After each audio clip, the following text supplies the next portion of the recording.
ហើយនេះគឺជារណ្ដៅយៈបុរាណមួយ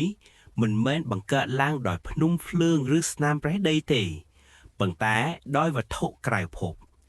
គេនិយាយថានៅក្នុងរណ្ដៅនេះ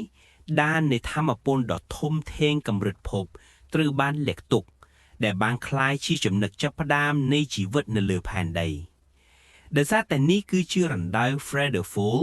ដែលជារណ្ដៅប៉ះទង្គិចដ៏ធំបំផុតនៅលើពិភពលោកដោយដែលអ្នកវិទ្យាសាស្ត្របានបញ្ជាក់ដោយគ្មានចំនួនរណ្ដៅយក្សនេះមានទីតាំងនៅអាហ្វ្រិកខាងត្បូងហើយវាមិនមើលទៅដូចជារណ្ដៅប៉ះទង្គិចធម្មតាទេព្រោះអ្វីដែលយើងឃើញសប្តាហ៍នេះគ្រាន់តែជាចំណុចកណ្ដាលនៃការប៉ះទង្គិចប៉ុណ្ណោះប៉ុន្តែរឿងនេះត្រឡប់ទៅអតីតកាលដ៏យូរលង់ណាស់មកហើយប្រហែល 2000 លានឆ្នាំមុន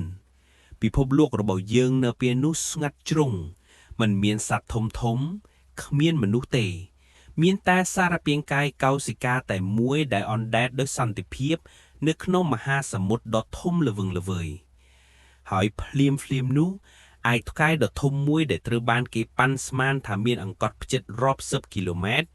បានធ្លាក់មកលើផែនដីក្នុងល្បឿនរាប់ម៉ឺនគីឡូម៉ែត្រក្នុង1ម៉ោង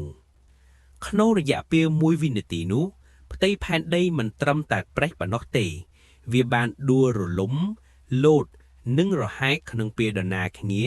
បង្កើតបានជារណ្ដៅយក្សមួយដើមឡើយវាមានអង្កត់ផ្ចិតជាង300គីឡូម៉ែត្រ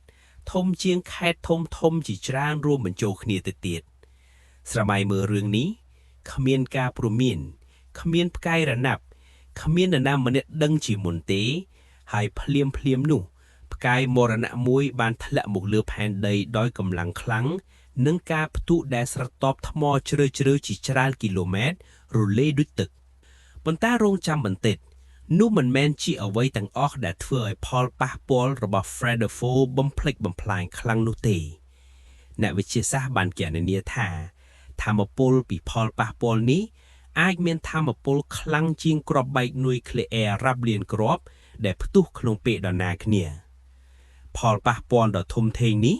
បានបណ្ដាលឲ្យស្រទាប់ថ្មនៅក្រោមផ្ទៃផែនដីលោតឡើងវិញដូចជាទឹកដែលបង្កើតជារចនាសម្ព័ន្ធរង្វង់ដ៏ធំមួយដែលស្រដៀងនឹងគោលដៅបាញ់ធ្នូដែលយើងហៅថា Frederick Dome នេះគឺជាភស្តុតាងដ៏សំខាន់ដែលបញ្ជាក់ថាវាមិនមែនជាភ្នំភ្លើងឬស្នាមប្រេះធម្មតាទេប៉ុន្តែជាស្លាកស្នាមពិតប្រាកដពីផលប៉ះពាល់នៃអាចផ្កាយសូម្បីតែបន្ទាប់ពីជាង 2000 លានឆ្នាំក៏ដោយ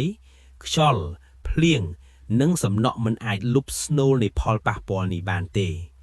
គ្រាន់តែស្រមៃមើលថាតើវាមានឥទ្ធិពលខ្លាំងប៉ុណ្ណាលើសពីនេះអ្នកវិទ្យាសាស្ត្រជឿថាការប៉ះទង្គិចនេះ